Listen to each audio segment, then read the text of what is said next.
इस कार्यक्रम के पुण्यार्जक हैं श्रीमती चंदा सरावगी, श्री निर्मल श्रीमती बीना सरावगी, श्री विजय श्रीमती रश्मि सरावगी, श्री शांतिलाल श्रीमती सुमित्रा देवी सरावगी, श्री विजय श्रीमती रश्मि सरावगी, श्री अजय सरावगी, श्रीमती कंचन सरावगी एवं समस्त सरावगी परिवार कोलकाता। मुनिवर श्री आदित्य सागर जी महाराज की, मंच पर विराजमान समस्त मुनियों की, ताल तलैया की नगरी भोपाल के जैन नगर नंदीश्वर कॉलोनी लाल घाटी से ऐतिहासिक संघ का समाधान का कार्यक्रम कलाब हम और आप लें, उसके पूर्व पारस चैनल और प्रमाणिक के माध्यम से जो इस कार्यक्रम को देख सुन रहे हैं उन सभी का और यहाँ पर उपस्थित समस्त श्रावक श्राविकाओं का लाल घाटी दिगंबर जैन समाज हार्दिक अभिनंदन स्वागत करता है। चलते हैं प्रतिदिन की भांति परम पूज्य मुनि संघ के श्री चरण नमन करते हुए आशीर्वाद प्राप्त करेंगे और निवेदन करेंगे आज के विशेष संघ का समाधान के कार्यक्रम के लिए दोनों हाथ जोड़ लेंगे, अपने हाथों को ऊपर करेंगे, श्रीफल बना लें, मेरे साथ बोलेंगे हे मुनिवर। आवाज बहुत कम आ रही है। हे मुनिवर नमोस्तु, हे गुरुवर नमोस्तु, हे मुनिवर नमोस्तु। और आइए गुरुवर के आशीर्वाद से हम और आप टीवी चैनल का बहुचर्चित विश्व विख्यात संघ का समाधान के कार्यक्रम में हम और आप संघ का समाधान प्राप्त करें। उसके पूर्व आज मैं उस बिटिया को आमंत्रित करूंगा जिसने जैन समाज को अपने व्यक्तित्व के माध्यम से गौरवान्वित किया है। Surabhi Jain deputy collector MP में 3rd रैंक जिसने प्राप्त किया है, बमौरी नैनागढ़ शाहगढ़ मध्य प्रदेश की वो बिटिया हमारे बीच उपस्थित है। मैं सम्मान से आमंत्रित करूंगा, वे आए श्रीफल चढ़ा के गुरुवर का आशीर्वाद प्राप्त करें और इनके सम्मान के लिए मैं आमंत्रित करूंगा लाल घाटी महिला मंडल की महिलाएं आ जावे इस बिटिया का सम्मान करने के लिए। आइए जल्दी आ जावे। और आइए इसी क्रम में एक संकल्प के साथ इंदौर वालों ने भोपाल से मुनिवर प्रमाण सागर जी को चातुर्मास के लिए इंदौर लेकर गए थे और ये प्रॉमिस किया था कि जैसे लेके जा रहे हैं वैसे ही पुनः एक बार भोपाल लेके आएंगे। चातुर्मास के पश्चात परम पूज्य मुनिवर का लाल घाटी क्षेत्र में पदार्पण हुआ और कल प्रातः काल की बेला में जिस निमित्त से जिस प्रसंग को लेकर परम पूज्य मुनिवर का भोपाल में पुनः एक बार आगमन हुआ, ऐसे टीटी नगर पंचकणक प्रतिष्ठा महामहोत्सव की कल प्रातः काल की बेला में परम पूज्य मुनिवर का यहाँ से बिहार होगा और पॉलिटेक्निक परिसर से परम पूज्य मुनिवर की आगवानी शोभा यात्रा प्रारंभ होगी जो नगर के मुख्य मार्गों से होते हुए टीटी नगर दिगंबर जैन मंदिर पहुंचेगी और आगवानी शोभा यात्रा धर्म सभा के रूप में परिवर्तित होगी। आइए मैं उन सुधी श्रावकों को आमंत्रित करूंगा जिन्होंने पूरे चातुर्मास में तन मन और धन के साथ सहयोग दिया और पूरे बिहार में गुरुवर के साथ चलने का स्वभाव प्राप्त किया। मैं सम्मान से आमंत्रित करूंगा हमारे श्रीमन संरक्षक और चातुर्मास के यजमान परिवार से विजय जी पाटोदी वे आए। इसी क्रम में हमारे चातुर्मास के नवरत्न परिवार से भाई हर्षजीत तृप्ति जी ये भी आ जावे। इसी क्रम में अच्छा आइए विजय जी उनकी श्रीमती वो भी आ जावे। और इसी क्रम में हमारे उस पुण्यार्जक परिवार को आमंत्रित करूंगा जिन्होंने सिद्ध चक्र महामंडल विधान में पूरी भोजन व्यवस्था में सहयोग प्रदान किया था, ऐसे गिरीश भाई जी श्रीमती संरक्षक विजयनगर इंदौर। आइए इसी क्रम में भाई विशाल जी ये भी आ जावे। ये वो साथी हैं जिन्होंने पूरे चातुर्मास में ऐतिहासिक प्रभावना में सहयोग प्रदान किया, ताली बजा के इनका सम्मान करें। और आइए मैं उन सभी युवा साथियों को आमंत्रित करूंगा जिन्होंने चातुर्मास के साथ साथ मुनिवर की आहारचर्या बिहार में सहयोग प्रदान किया है। नाम लूंगा तो बहुत लंबी लिस्ट है, नाम भूल जाऊंगा तो विकल्प होगा, इसलिए सभी साथियों को आमंत्रित करूंगा वे आ जाए परम पूज्य मुनिवर के श्री चरण वंदन करते हुए वंदना का सौभाग्य प्राप्त करें। ठीक है, वहीं पर सम्मान कर दो, इधर से चालू कर दो। और आइए चलते हैं आज के विशेष संघ का समाधान के कार्यक्रम के संचालन के लिए आप सभी की ओर से निवेदन करूंगा परम पूज्य मुनिवर संधान सागर जी महाराज से दोनों हाथ उठा के जयकारा लगाएंगे। बोले परम पूज्य मुनिश्री प्रमाण सागर जी महाराज की। गुरुवर के चरणों में नमोस्तु करते हुए आज लाल घाटी के इस जैन नगर के इस ऐतिहासिक पंच कल्याण के पावन मंच पर यह शंका समाधान का सत्र अपन प्रारंभ करते हैं उनके आशीर्वाद से कि गुरुवर की वाणी सरगम का काम करती है और घाव गहरा हो तो मरहम का काम करती है, घाव गहरा हो तो मरहम का काम करती है। ऐसे गुरुवर के चरणों में इन्हीं पंक्तियों के साथ में आज अपन चलते हैं। सर्वप्रथम जैसा कि आदेश हुआ कि आज मंच के सभी मुनिराजों और सभी छुल्लक महाराज जी लोगों से आप लोगों को वह सुनने को मिलेगा जो बहुत दुर्लभ है। उस दुर्लभ निधि को आप सब तक पहुंचाने के लिए ही अपन यह गंगा आगे प्रवाहित करें और उसके लिए मैं छुल्लक श्रेयस सागर जी महाराज से अनुरोध करूंगा कि वे अपनी शंका के माध्यम से इन सबको हम सबको ज्ञान की गंगा में अवगाहन करने का अवसर प्रदान करें। छुल्लक श्रेयस सागर जी महाराज जिनका नाम मैं बोलूँ वहाँ तक माइक लगा दे, माइक मैन भैया पहले से थोड़ा सा अलर्ट रहें। देखो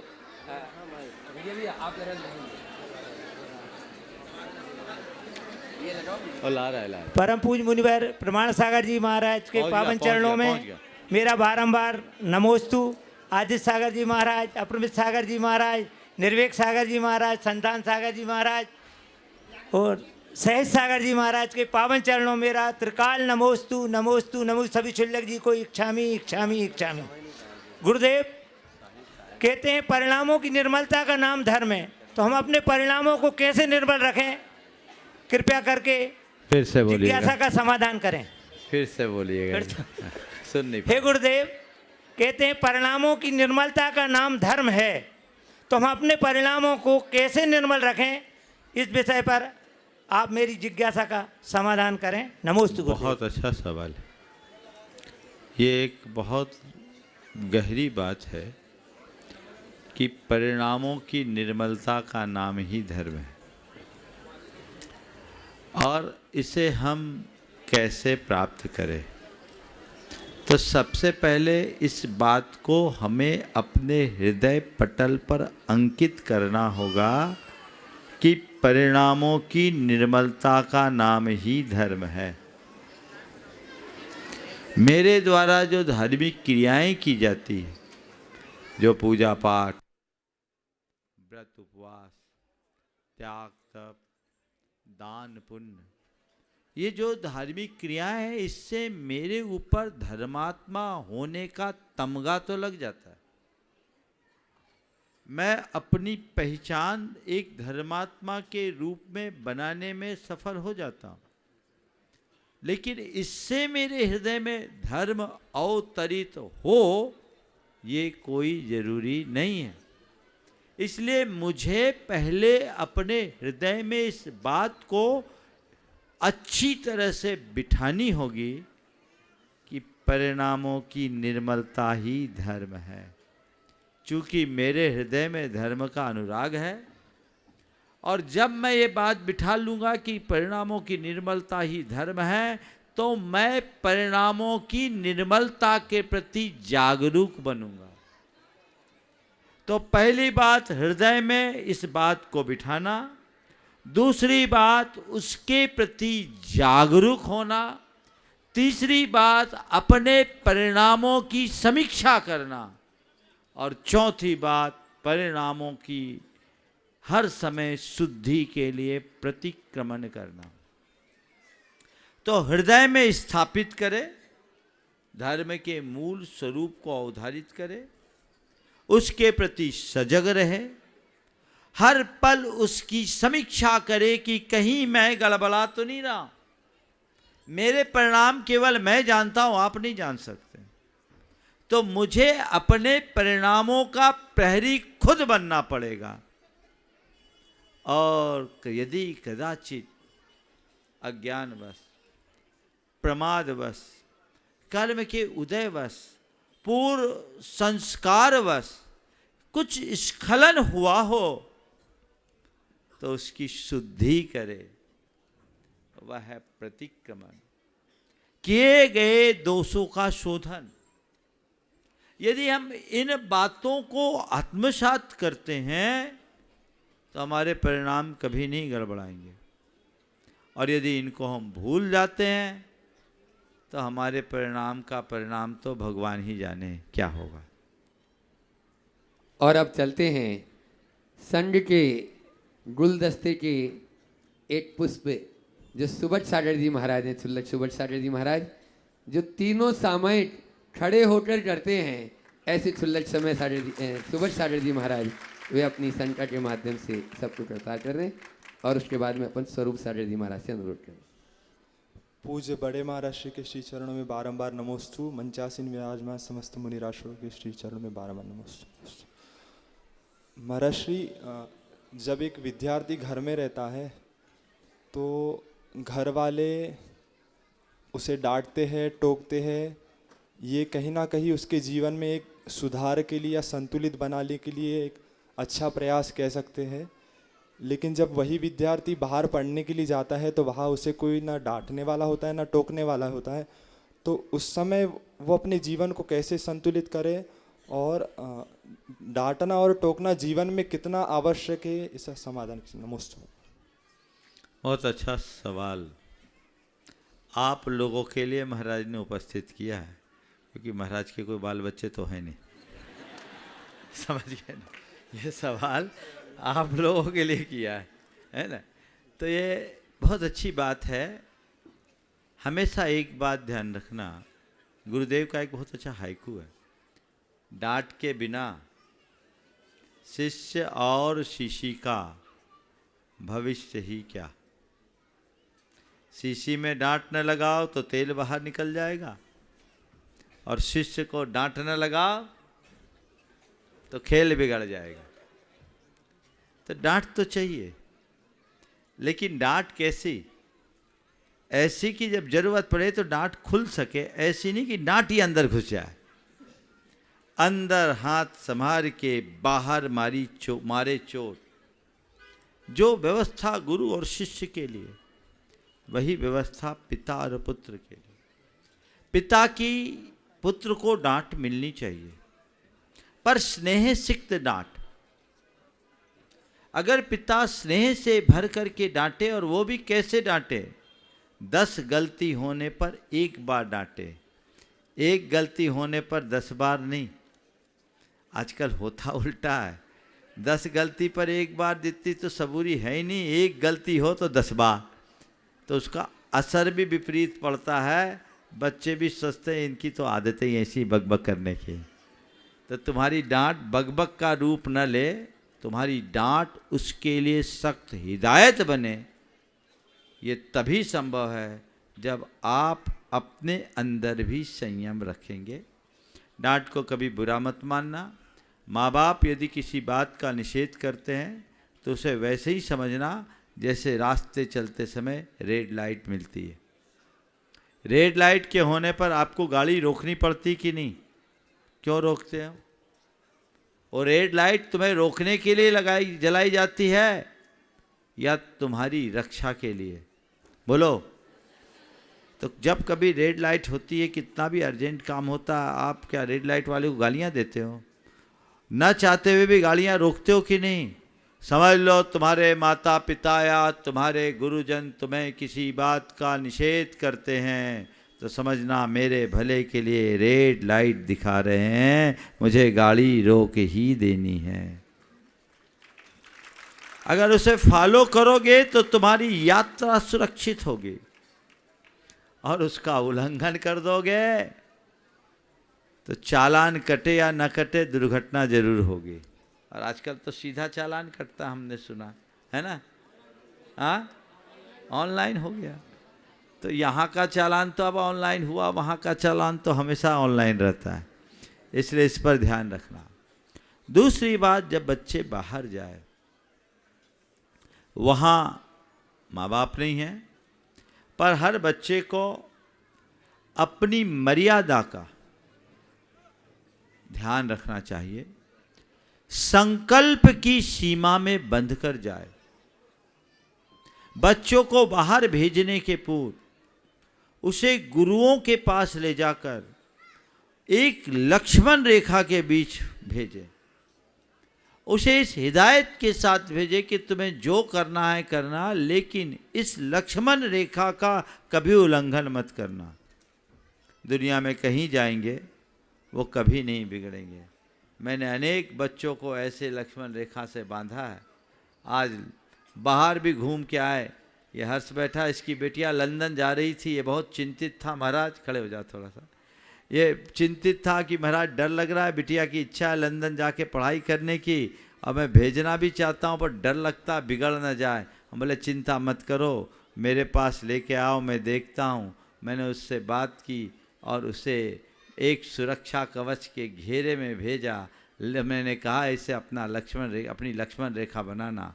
आज बिल्कुल सुरक्षित आ गई। और मैंने उससे पूछा कि मेरे द्वारा दिए गए संकल्प तुम्हारे काम में आए कि नहीं। बोले महाराज संकल्प नहीं होता तो मैं पथ भ्रष्ट हो जाती। तो ये संकल्प में बांधना बहुत जरूरी है। मैं 7 संकल्प देता हूँ, सब गुरुजन देते हैं। हम बोले शादी के बाद के 7 फेरे बाद में, पहले गुरु के पास 7 वचन दे दो तो जीवन पूरी तरह शुद्ध और सुरक्षित बना रहेगा। ये प्रयास करना चाहिए। और अब चलते हैं। रूप तो सभी देखते हैं, स्वरूप की ओर भी ध्यान दें, ऐसा हमेशा गुरुदेव कहते हैं। और गुरुजी ने नाम ही उनका रख दिया छुल्लट स्वरूप सागर जी। और ऐसे स्वरूप सागर जी महाराज अपना प्रश्न गुरु चरणों में रख रहे हैं। और उसके बाद में चिद्रूप सागर जी महाराज के पास माइक है। मुनि श्री के चरणों में बारंबार नमोस्तु, समस्त मुनि संघ के चरणों में बारंबार नमोस्तु। महाराज श्री, प्रायः देखा जाता है सोशल मीडिया में लोग कोलैबोरेशन करते हैं, अर्थात अलग अलग चैनल वाले लोग आपस में एक साथ मिलकर वीडियोस बनाते हैं ताकि उनके जो फैंस होते हैं उनको बहुत अच्छा लगता है और उनको कुछ निजी उपलब्धियां भी हासिल होती हैं। लेकिन महाराज श्री, जब मुनि संघ का मिलन होता है तो क्या ये भी कोलैबोरेशन है, या इससे हमें क्या सीख लेनी चाहिए, या इससे भी हमें कुछ उपलब्धियां हासिल हो सकती हैं? देखो, आपने मुनि संघ के मिलन की बात की, तो मुनि संघ के मिलन का असर क्या होता वो तो आप लोग देख ही रहे। लेकिन इससे जो सोशल मीडिया के कोलैबोरेशन से जोड़ा वो थोड़ा मुझे कम पच रहा है। लोग जोड़ते हैं महाराज श्री, हमारा मैं बोल रहा हूँ ये बात थोड़े पचने जैसी नहीं है। क्योंकि आज के समय में सोशल मीडिया का जो प्लेटफॉर्म है ना, वो थोड़ा सा विकृत सा हो गया है। इसलिए इसको उससे मत जोड़ो। मैं तो इतना ही कहता हूँ, मुनियों के मिलन को देखकर लोगों का हृदय खिल जाता है। आज आप लोगों का हृदय खिला कि नहीं खिला? खिला ना। क्यों खिलता है? हम लोग मिले, आपको क्या मिला बोलो? हाँ, क्यों मिली खुशी? यही धर्मानुराग, यही गुरु भक्ति इसका प्रमाण है। इससे धर्म के प्रति लगाव बढ़ता है। ये धर्म प्रभावना का एक व्यवहारिक रूप है। तो जब कभी ऐसे मौके आते हैं तो लोगों के अंदर उत्साह जगता है। और दूसरी बात, हमारे समाज में कुछ लोग हैं ना, सोशल मीडिया के खबरची जो धुआं उड़ाते हैं, उनका मनोबल टूट जाता है। धुआं उड़ाने वाले लोग बहुत है ना? हाँ, भरपूर उनका काम है ये धुआं उड़ाना। और आप लोग भी उस धुआं को हवा देते हो। मैं तो कहता हूँ एक संकल्प लो कि जिंदगी में कभी धुआं नहीं उड़ाएंगे, बन सके तो केवल सुगंध फैलाएंगे। अगर इतना संकल्प लोग ले ले तो समाज की सारी विकृतियाँ दूर हो जाएगी। इसलिए हमें सही दिशा में चलना चाहिए। ऐसे मौके यदा कदा मिलते हैं। साधुओं का मन तो हमेशा मिला रहता है। आप लोगों का मन मिल जाता है जब साधु साधु से मिलते हैं। हम लोगों का तो किसी के प्रति कोई दुर्भाव रहता ही नहीं। आप लोग रोज पूजन में क्या बोलते हैं? मुनि मन सम, बोलो थोड़ा जोर से बोलो।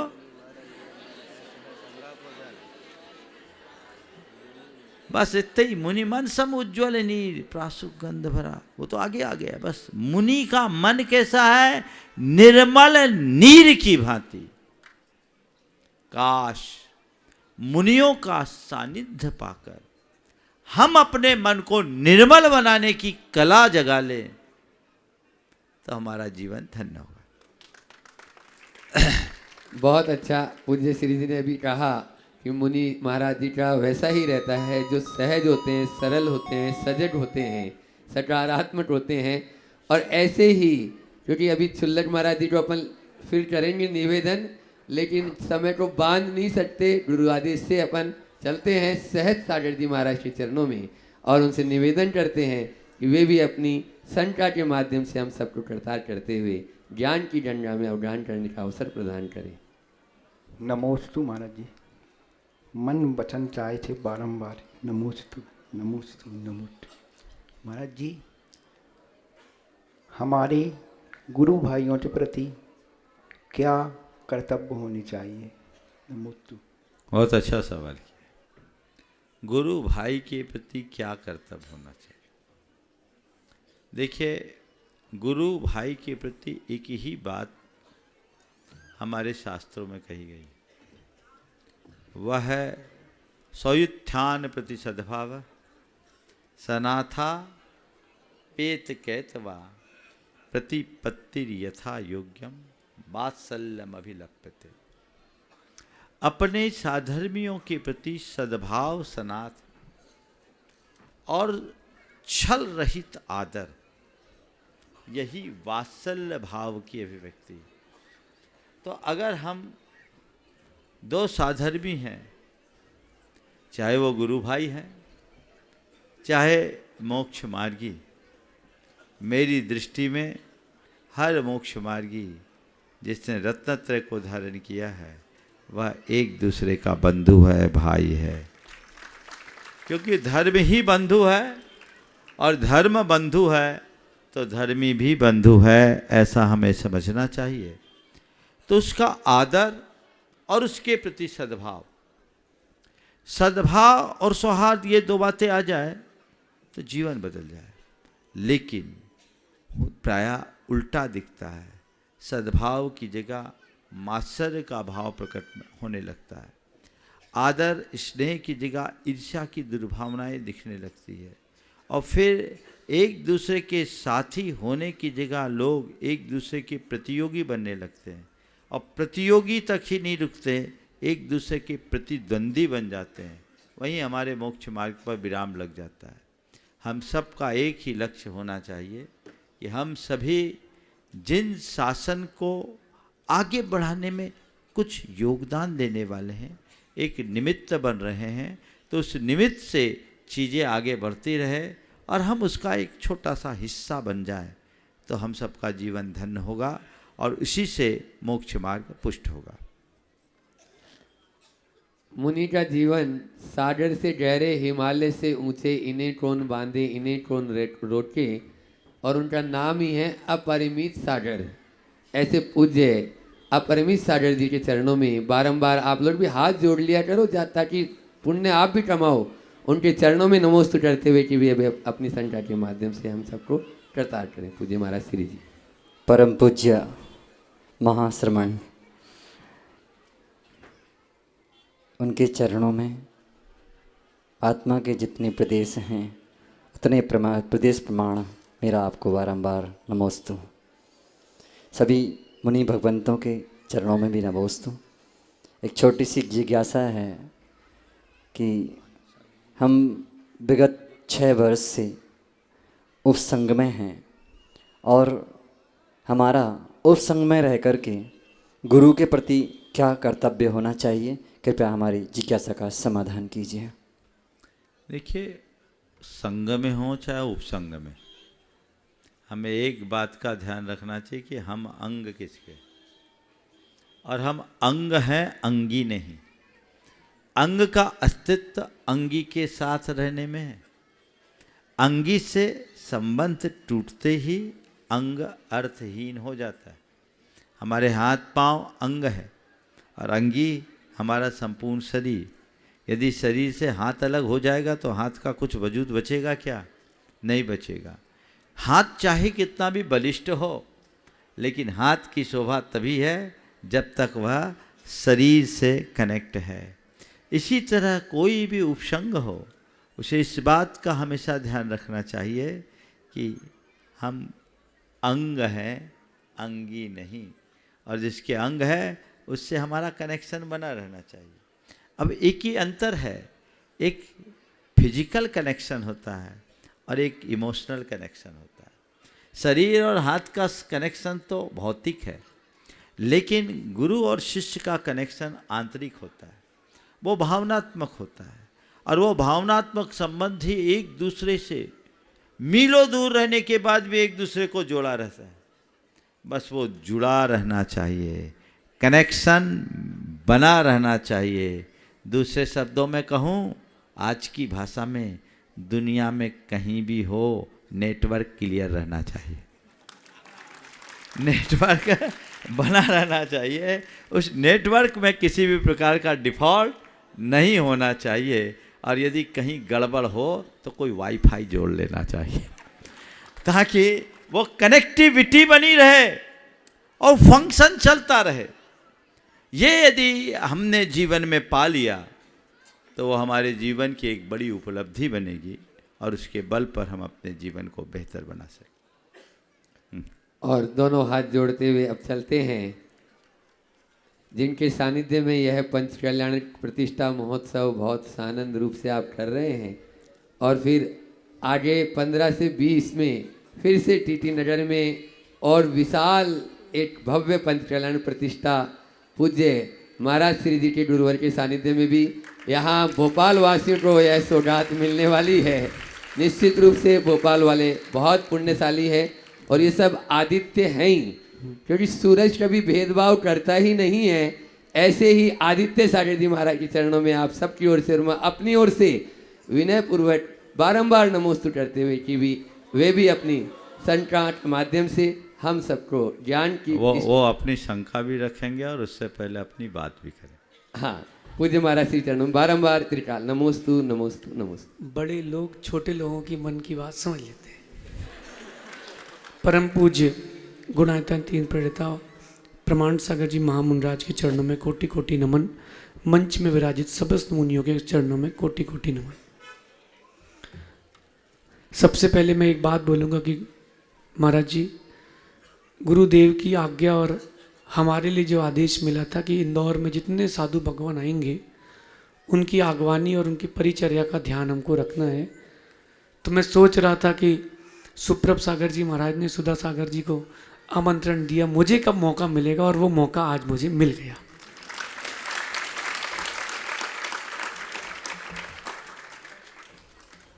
तो सर्वप्रथम सुमति धाम पट्टाचार महोत्सव के लिए मेरा सत्संग आमंत्रण महाराज जी के लिए, और ये आमंत्रण पत्रिका, और मुझे विश्वास है कि बड़े लोग छोटे बच्चों की बात मान लेते हैं।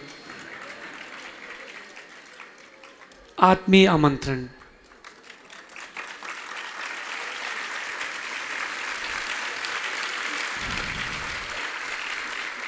अब अपने प्रश्न पर आता हूँ। 2 प्रश्न करूँगा, बड़े संक्षेप से हैं।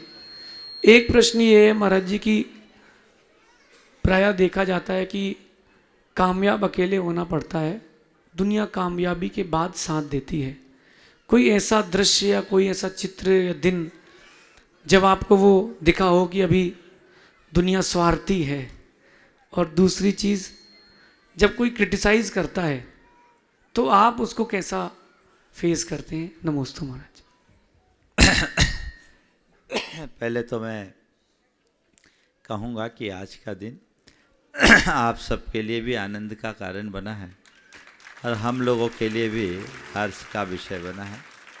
साधुजन जब साधुजनों से मिलते हैं तो स्वाभाविक रूप से हर्ष और प्रमोद भाव उत्पन्न होता है। आज जो कुछ भी घटित हुआ उसी सहज प्रमोद भाव की अभिव्यक्ति है। आप लोगों का आग्रह तो था ही, विशेष रूप से महाराज जी का आग्रह था। आप लोगों के आग्रह को तो मैं शायद नज़रअंदाज कर देता, लेकिन महाराज जी के अनुरोध को ठुकरा नहीं पाया, और इसलिए गाड़ी की दिशा परिवर्तित हो गई और यहाँ आने का योग बना। ये भी बहुत अच्छी बात है। हम यहाँ आए हैं पंच कल्याणक के निमित्त से, जैसा अभी आपको बताया गया कि टीटी नगर में आगामी 15 से 20 फरवरी में पंचकलानक का आयोजन होना है। निमित्त तो वो बना, लेकिन मुझे लग रहा है मंगलाचरण आज हो गया है।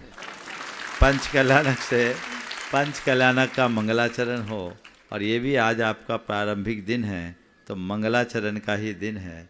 इसे मैं एक शुभ शकुन के रूप में देखता हूँ। बहुत अच्छी बात। महाराज जी ने बहुत ही आदर भाव प्रकट किया, पूरा संघ और हम लोग सब प्रमुदित हैं, और यही संदेश देना चाहते हैं कि हम लोग एक दूसरे के प्रति ऐसा ही स्नेह और सद्भाव बना कर रखें, ताकि हम सबके जीवन में सरलता बढ़े, सकारात्मकता बढ़े, और समाज में भी सकारात्मकता के साथ सौहार्द की वृद्धि हो। ये प्रयास करना चाहिए। महाराज जी ने जो सवाल किया है कि कामयाबी अकेले को मिलती है, क्या आपके जीवन में ऐसा कभी लगा कि दुनिया सब स्वार्थी है?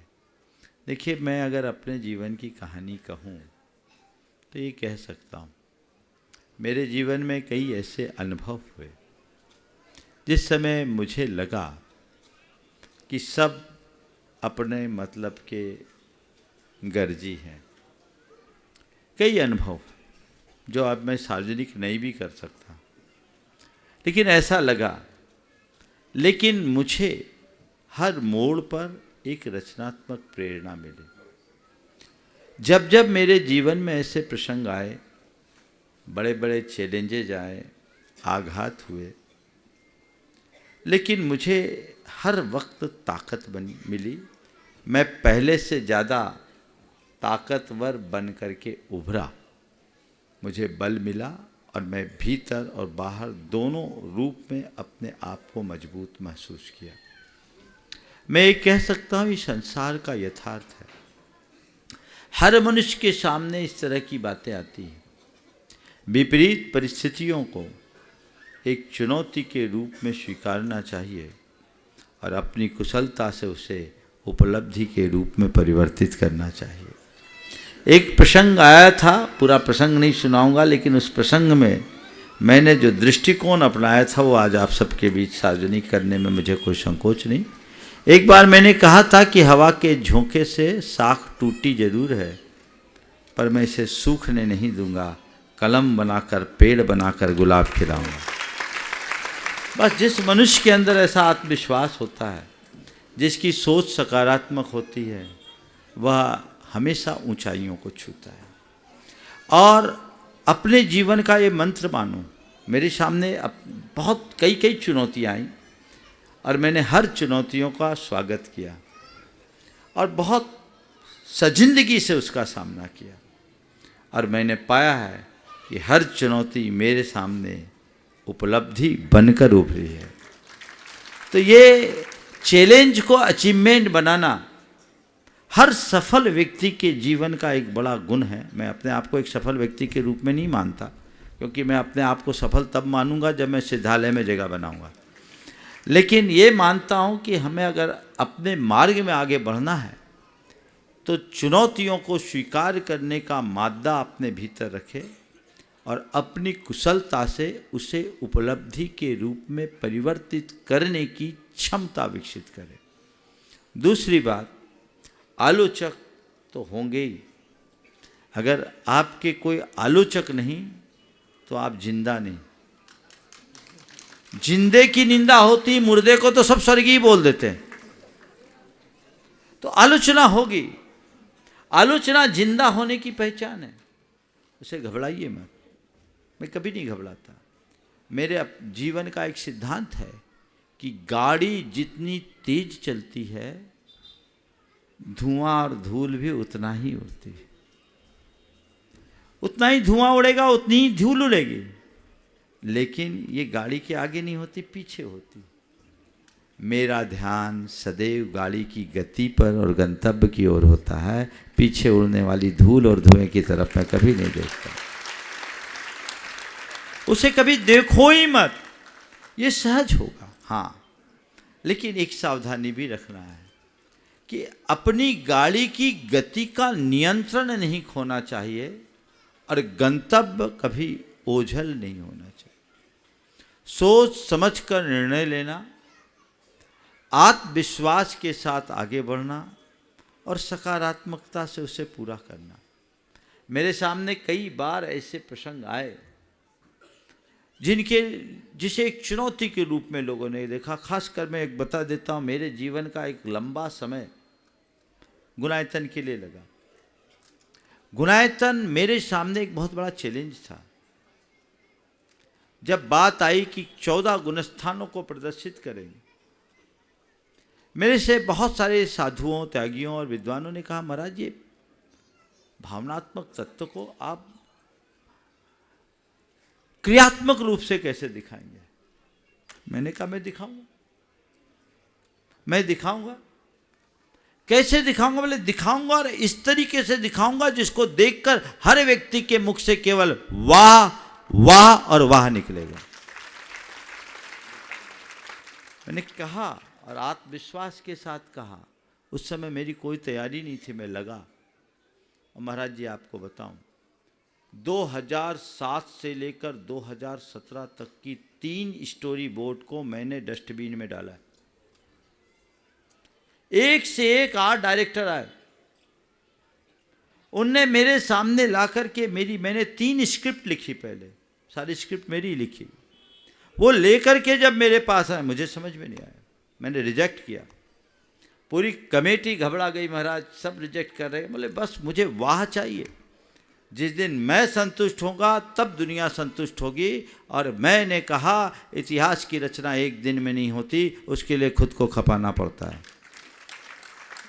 और उसके बाद चलते चलते अब जो गुणायतन ने रूप लिया है और गुणायतन में जो प्रदर्शित होना है, अभी समय नहीं है, फिर मिलेंगे तो बताऊंगा आपको।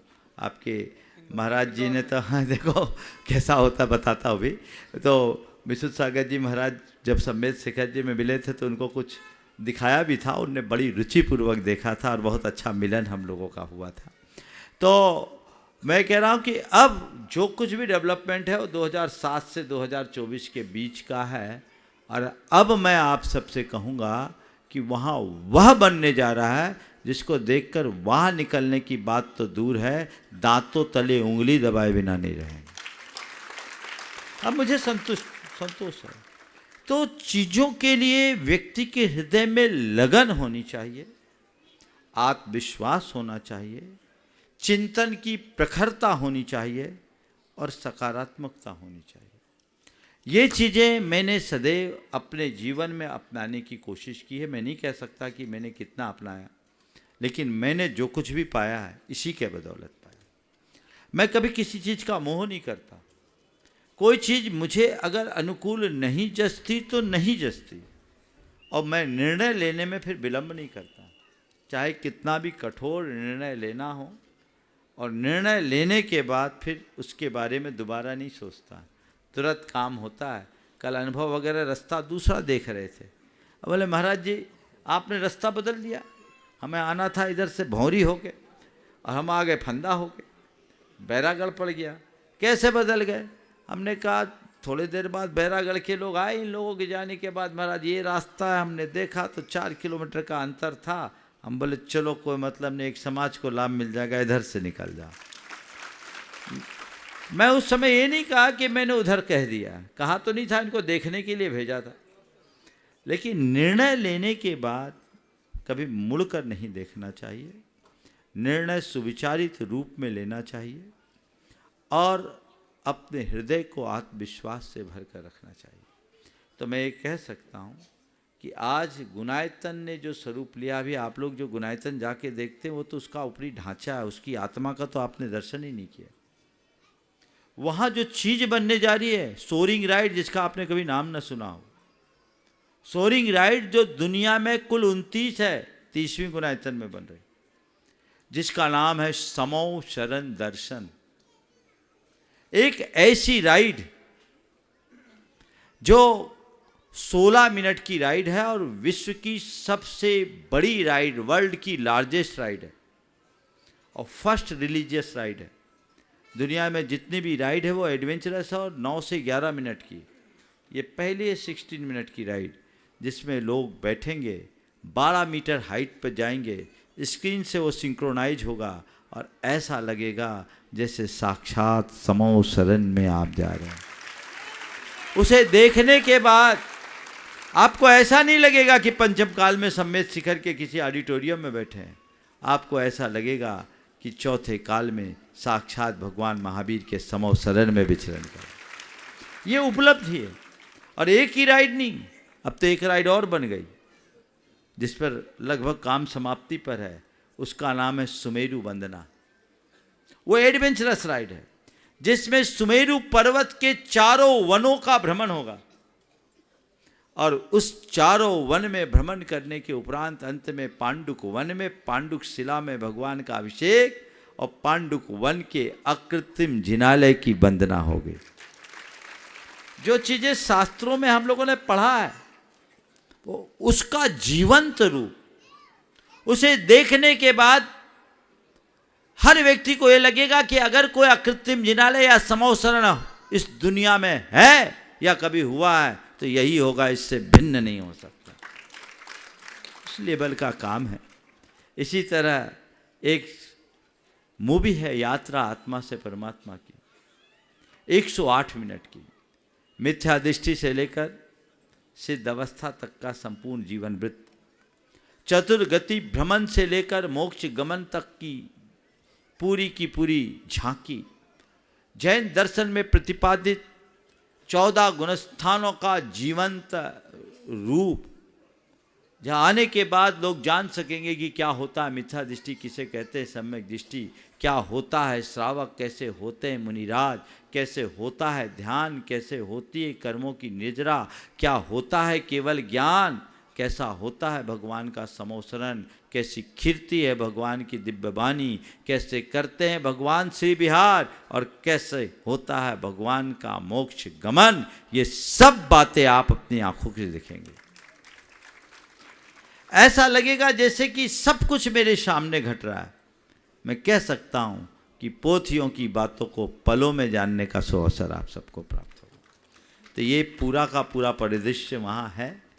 तो ये एक पूरी सतत चलने वाले शोध का परिणाम है और सतत प्रयत्न का परिणाम है। तो आपने जो बात कही, आलोचनाएं होती है, उससे घबराना नहीं चाहिए, पर कोई आलोचना करे ऐसा काम नहीं करना चाहिए और ना किसी की आलोचना करनी चाहिए। मैंने अपने जीवन में ये 2 बातें आत्मसात की। मैं कभी किसी की क्रिटिसाइज नहीं करता, किसी विषय में टिप्पणी नहीं करता और कोई आलोचना करे चलाकर ऐसा काम नहीं करता। अब जिनको आलोचना करना है, कुछ लोग हैं हमारे समाज में जिनको चावल में कंकर ही बीनना आता है, वो उनका धर्म है, वो कंकर बीनेंगे, वो उनका काम, पर हम तो चावल बीनने वाले लोग। तो हम लोग मेरी आलोचना करें ऐसा काम मत करो और कभी किसी की आलोचना मत करो। अपनी लाइन लंबी करते जाओ, जितने आलोचक हैं उनके मुंह अपने आप बंद हो जाएंगे, रास्ता खुल जाएगा। महाराज जी और पूछ सकते हैं? हाँ,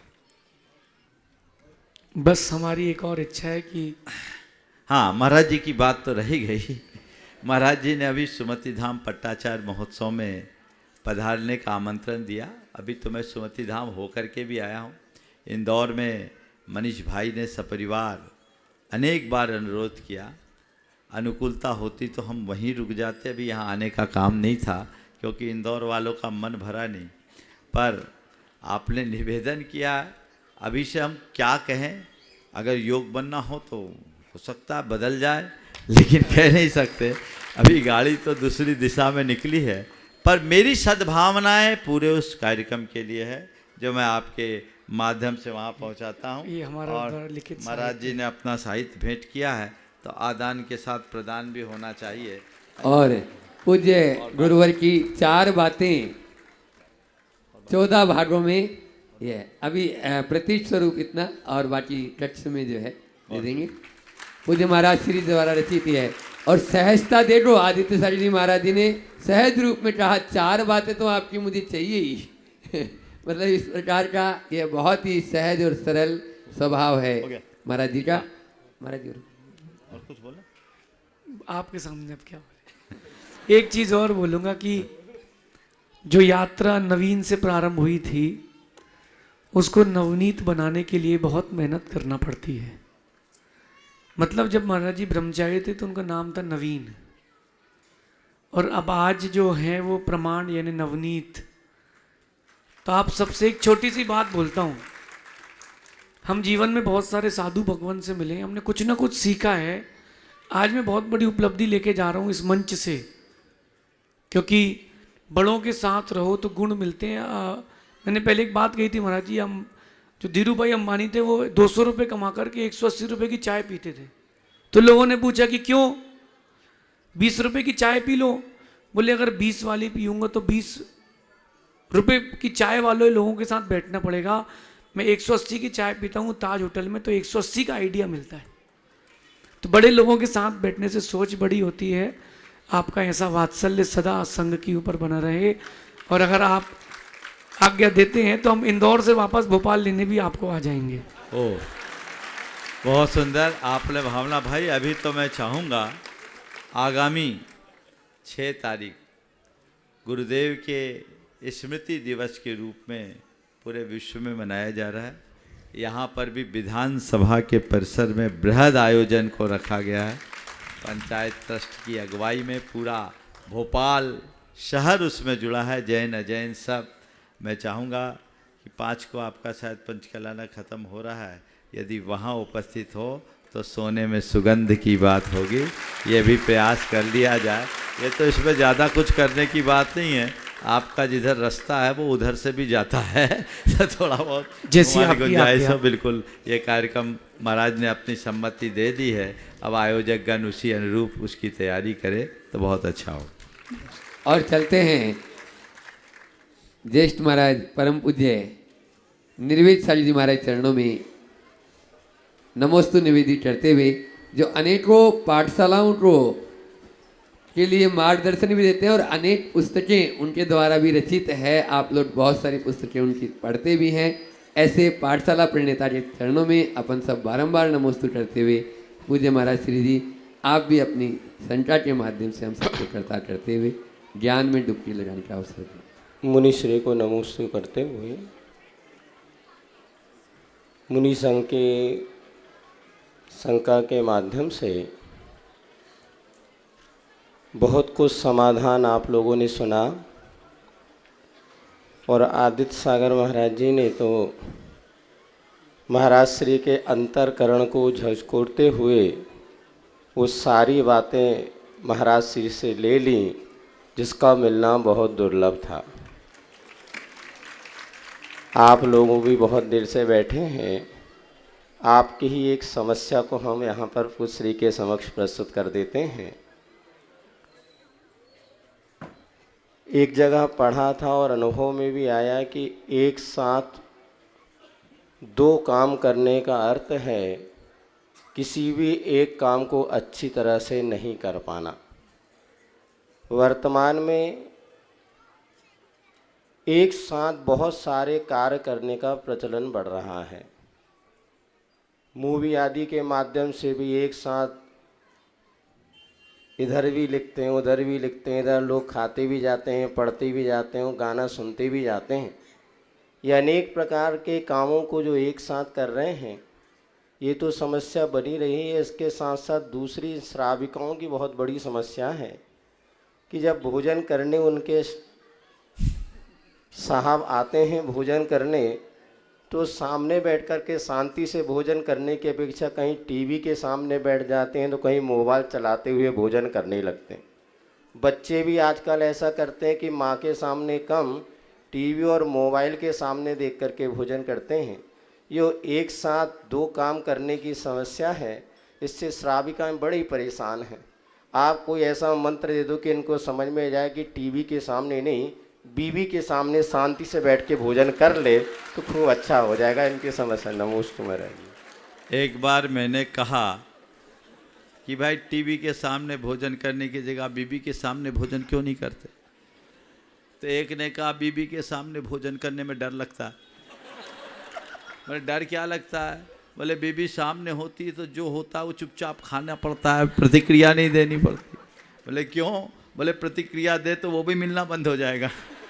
तो मामला गड़बड़ है, इसलिए फिर हम लोग टीवी के सामने खाना खाते हैं ताकि कुछ क्या बनाया क्या नहीं बनाया उसका पता ही नहीं लगे, सीधे गड्ढे में जाए और चलने दो। तो पहले मैं बीवियों को बोलूँगा ऐसा खाना बनाओ कि सामने वाला उंगली चाटे और खाते खाते प्रशंसा करने के लिए उत्कंठित हो जाए।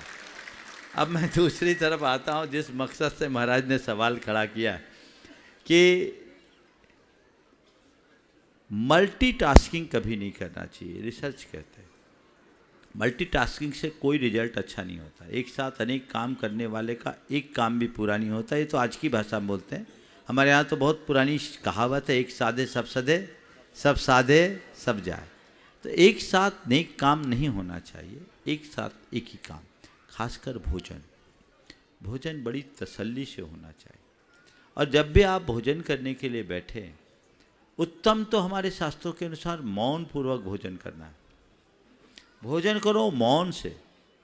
और एक बात बोलूं, जो मौन से भोजन करता लोग उसे मनुहार से भोजन कराते हैं, और जो बोल करके भोजन करता उसके लिए कोई नहीं पूछता, कहीं मांग लेगा, और मांगने वाले को तो भिखारी कहते हैं। तो बोलो तुम्हें मांगने वाला बनना है कि सामने वाला मनुहार से खिलाए ये बनना है, ये आपको तय करना है। खैर, तो मौन से भोजन करने से हमारा चित्त निर्मल होता है, एकाग्र बनता है, हमारे जीवन का पथ प्रशस्त होता है। हमें उस तरफ ध्यान देना चाहिए।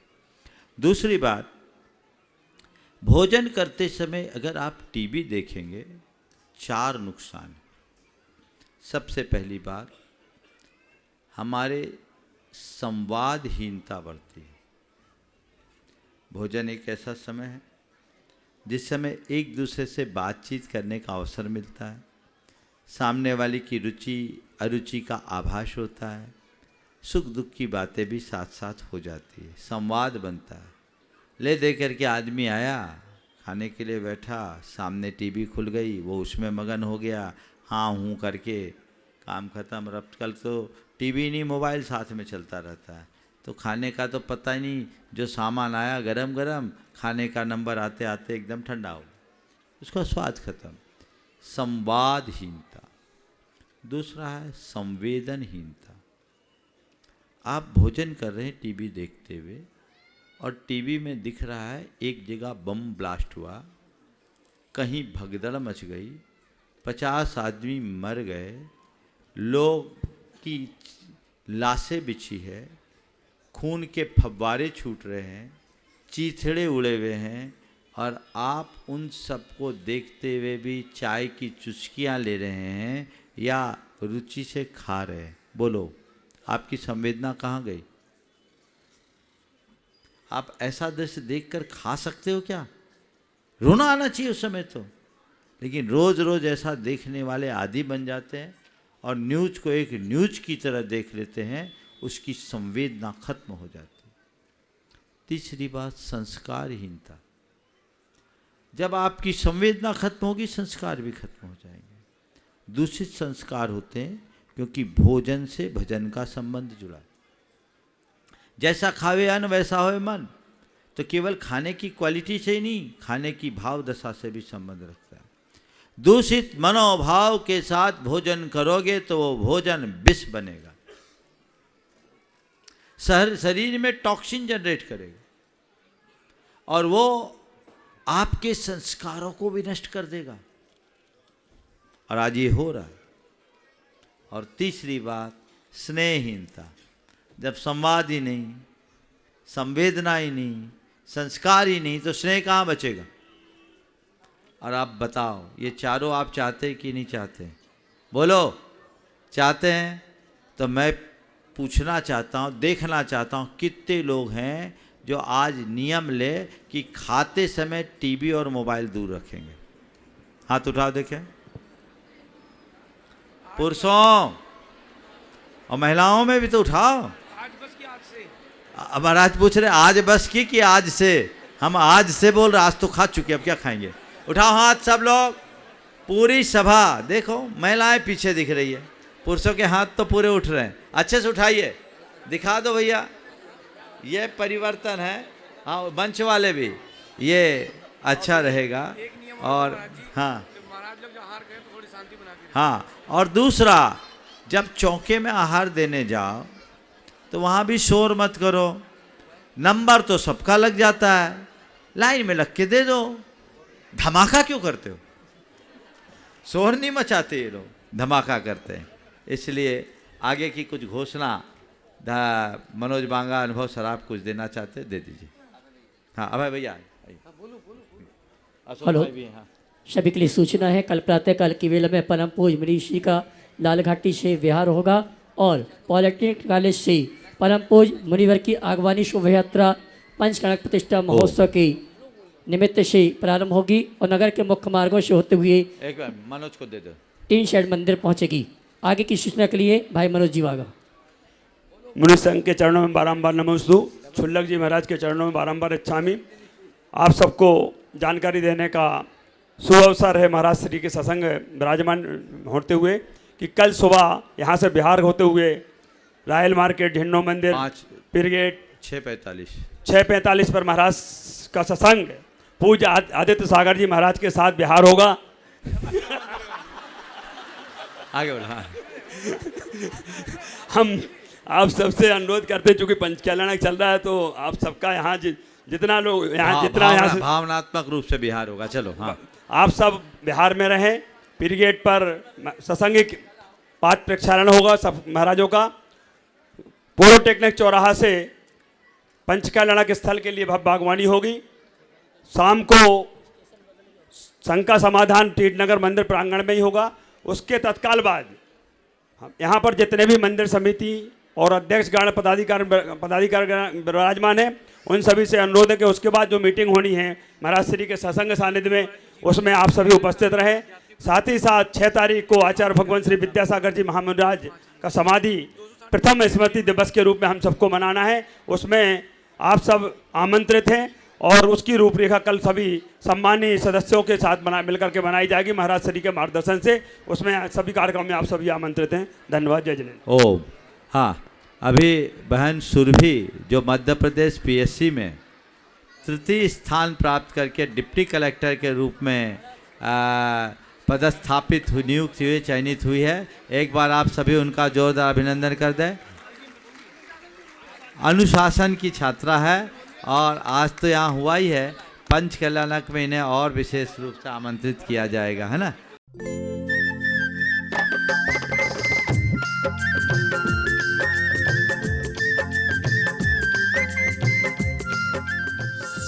इस कार्यक्रम के पुण्यार्जक हैं श्रीमती चंदा सरावगी, श्री निर्मल श्रीमती बीना सरावगी, श्री विजय श्रीमती रश्मि सरावगी, श्री शांतिलाल श्रीमती सुमित्रा देवी सरावगी, श्री विजय श्रीमती रश्मि सरावगी, श्री अजय सरावगी, श्रीमती कंचन सरावगी एवं समस्त सरावगी परिवार कोलकाता।